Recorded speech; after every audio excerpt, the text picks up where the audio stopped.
So as promised, I did get out to the range today with the MC9, and I told you that I would, what mattered most to me in the comparison between that and the X Macro was how does it carry, how does it pull and shoot from a defensive situation, you know, how do I perform with it, how proficient. Same with my wife. Now, she doesn't carry on her person, so she's not going to pull that way. She's simply just going to shoot it. And I typically don't hardly ever appendix carry, especially not with a striker fired and no safety. I do value the family jewels. You can feel how you want to feel about that, but I do not carry this way. I typically carry in an outside the waist leather holster, and I carry at about 5 o'clock, and that's how I normally carry. But I'm working with the holster that came with the Canik, just because I know that more people carry this way than not. So I'm trying to appeal to the masses, if you will. So it doesn't feel too bad sitting here off camera. I didn't want to do squats and whatnot while I was in front of the camera, but off camera I do have the Canik up right now, and off camera I was squatting and sitting down and stuff, and it's not bad. It's okay. It digs a little bit, but again, I'm not used to appendix carrying either. So and surprisingly, the magazine, or I'm sorry, the holster, will holster and lock into place both guns about the same way, about equally. So I'm going to use the same holster for both. So we're going to pull from a defensive situation. I have, again, the Canik this go round. And let me make sure that the red dot is on so we don't have any mishaps with that.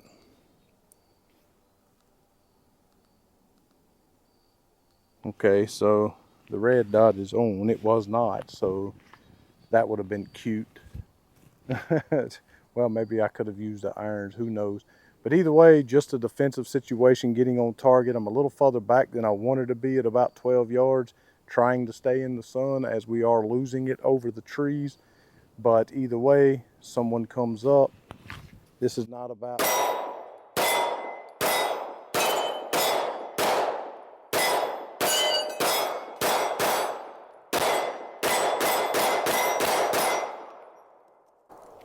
So again, I'm not trying to make them. I hand this one off to my helper here and grab the Sig, which is also loaded up. Again, this is not about trying to be as fast as you can be, pulling it out. Make fun of me, the trolls, that's fine. I'm just trying to be proficient. I'm trying to be realistic, because for me, if you have to get it out fast, practice those drills, that's fine. But in most cases, that's not going to be the case. You need to be proficient. You need to be effective. And so that's what I'm going for, is effectiveness. So if I try to get it out too fast and I get it hung up, or if I drop it, God forbid. So for me, it's just about, not how fast I can do it, but just being proficient and effective. So you saw how I shot with that. I think I missed one, bouncing between targets. Typically, you're not going to be shooting at more than one target. You're going to be staying on one. But hey, man, we're doing it as though 3 of them is coming at us, and one of them is, the target is sitting right in front of a tree, and it's painted black, and you basically cannot see it, okay? And I was able to hit it a couple of times with the Canik. So we're going to try to do the same thing with the Sig, just again to see how effective I am with getting on target. And then we're just going to let my wife shoot it straight up, because she's usually carrying in a purse. So let's do the same thing. Maybe I don't make a complete fool out of myself.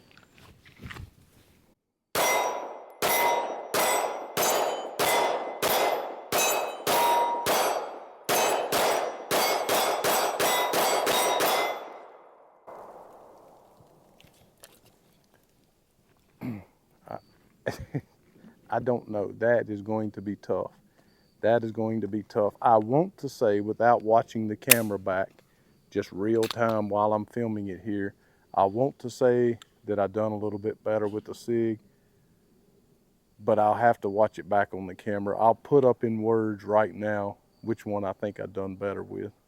And then after my wife shoots it, I'll make a decision on which one. And maybe, and I also would just shoot strictly at the, what is the Texas Star, and try to take some, shots right at the target in the dead center, grouping shots, if you will, and see how that goes. Just kind of some steady shots instead of real fast. See which one I could shoot more accurately with. But I want to say that I've done a little bit better with the Sig, but I do shoot it way more. As I mentioned, I do EDC this gun a lot, so it could just be that. I put about 250 through the Canik. I've probably put 1,000, 1,200 through this one, so I have shot this one a lot more. Anyway, let's get reloaded and try some other stuff. All right, so I'm going to start with the Sig this time, and my wife painted the little crate tactical pink.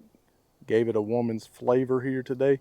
Even put a little pink dot in the center of one of my steel targets. I'm not happy about that. But either way, what I'm going to do is I'm going to put 3 shots on the left target. I'm going to put 2 head shots on the pink small target in the center. I'm going to put 3 shots on the right steel target. So what would that be total? 9. And that would leave me with, I have 17. That should leave me with enough to take out the Texas Star as well. And we'll see how we do with that. I'm not going to do it super fast. I'm just going to try to be super accurate.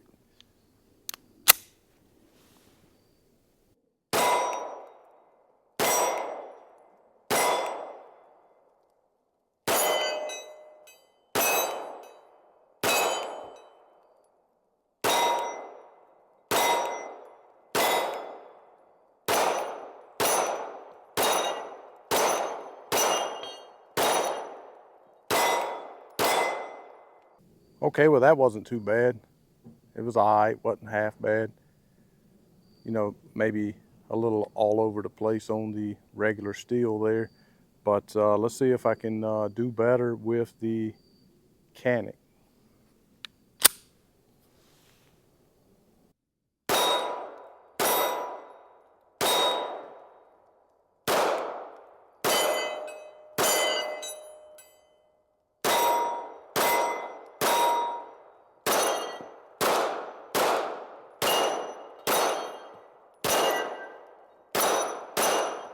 So I got a little bit off on the Texas Star there. I missed a couple, 2, 3. I missed one on the center crate tactical. That is a tiny little target. But as far as the actual tightness of the group on the 2 steel plates, and even on the 2 that I did hit on the crate tactical, the pink target there, and even looking at the black circle in the center of the plates on the Texas Star, they were even more dead center when I did hit it. So one thing that I already knew yesterday, having came out and initially shot this gun, is that the groups that I was shooting with it was crazy, crazy tight, even with just the irons before mounting the optical in there. So it is really, really tough for me. I'll tell you this. I don't know that I would change up my EDC from the X Macro, but my feelings wouldn't be hurt if I had to for this. I can tell you that. I'm not decided yet. I'm going to let my wife shoot this gun. I told her that I thought she should carry this or maybe the L model over her 380 Rose, 365 Rose. She said she's probably not going to do that, but the way she shot with this was phenomenal. So I told her she could protect the grandbabies better with this because she seemed to be more accurate with it.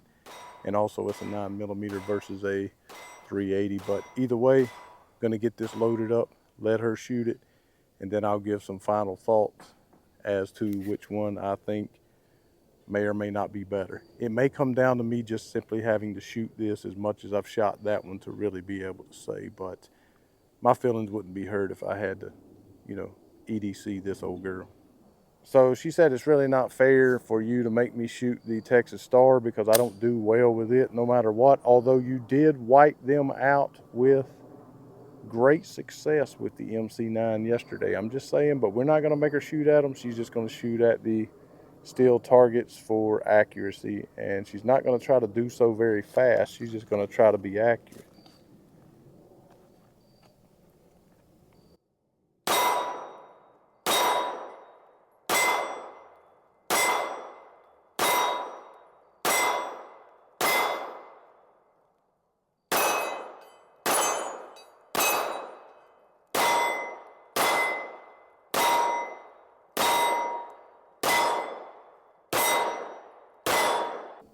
She said she's not switching up her rows, even though she shot great with the MC9. In fact, she wouldn't stop talking about the MC9 last night. She said she liked it a lot, but she's a Sig girl.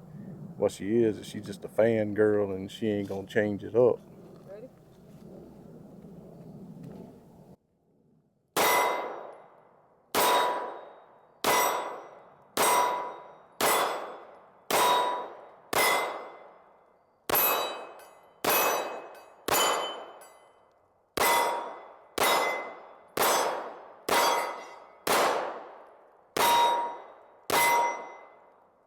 So she was saying, well, I'm sorry, I didn't do as good with that one. I apologize. Like, don't apologize. That's the point of the test. So you started out over here on the left, and it was just like, uh-oh, she's definitely going to shoot better with this one, because that was a tight group. Then you started out with 2 dead center to pink, and then it kind of started going downhill. Like, literally from there, it started coming down. Did anything change with the gun? You think, you said it was because it was snappy? It was snappier, but I'm thinking this glass is not as clear. On the Romeo? I think this Romeo glass is scratchy, or Well, yeah, that's very possible. Like it's like cloudy. Look. Like Sig's optics are horrible in general. I hate So them. it may be me, but I mean, yeah, it's got a little GSR on it from where I shot it, but that dot is like super bright. So I don't know if it is that. snappier than the Canik. I would say that would make sense. Just a little. I would say that would make sense because you started out so good over here and even kept it going here. So if it were snappier and you were losing your grip on it, that would explain why you started shooting low. So maybe. So you think for sure though, just be honest, that the Canik. It was a smoother shoot. So you think the Canik shot smoother? Well, I kind of thought that as well. Although I feel like I still perform better with the Sig, I think that that's probably because I have shot that gun a ton more than I've shot the MC9. Right now, we've probably put about 325 through the MC9LS, and that is not anywhere near what I've put through this one. And I've actually done a bunch of drills with this one off camera, so I'm more familiar with this one. But I agree with you that the Canik definitely seemed to be a smoother shooter, and I believe that I could see that. And if I look on camera, I might could see you possibly losing your grip a little bit. So you think that one's snappier? Which one would you prefer if you were forced to carry one in your purse? You'd carry the Canik. Yeah. After the way you performed yesterday, I invite you to go over and check out that video, because I told her when I was editing the video, like, dang girl, you embarrassed me. Like, I was trying to shoot slow and proficient, and he's like, just she took all of them off of the Texas Star, straight up embarrassed me with that gun.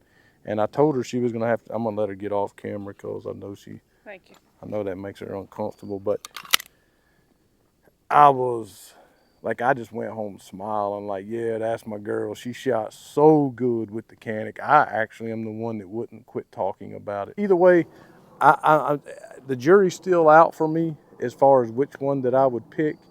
Let's just leave it at to be continued. I'm not really sure. They're both phenomenal guns, but either way, we'll to be continued this thing.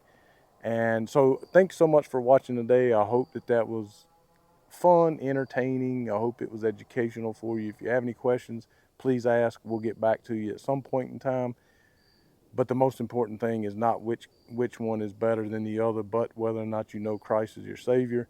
If he's calling for you, if he's looking for you, make sure to answer his call. If you don't know how, ask someone, ask me in the comments section, email me, however you got to get a hold of me. I'd much rather walk you through the plan of salvation than I would to talk to you about this gun. And then we can talk about the gun afterwards. But also go over, consider supporting me on Patreon. $5 a month. You can cancel anytime. It really help in purchasing ammunition and continuing to be able to come out.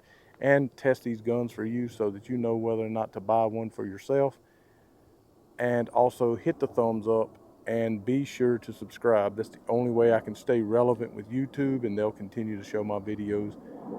And as always, thanks again so much for watching, and to God be the glory. Ready for competition, baby? Ready for what? Some competition. Oh, I'm ready. Let's go.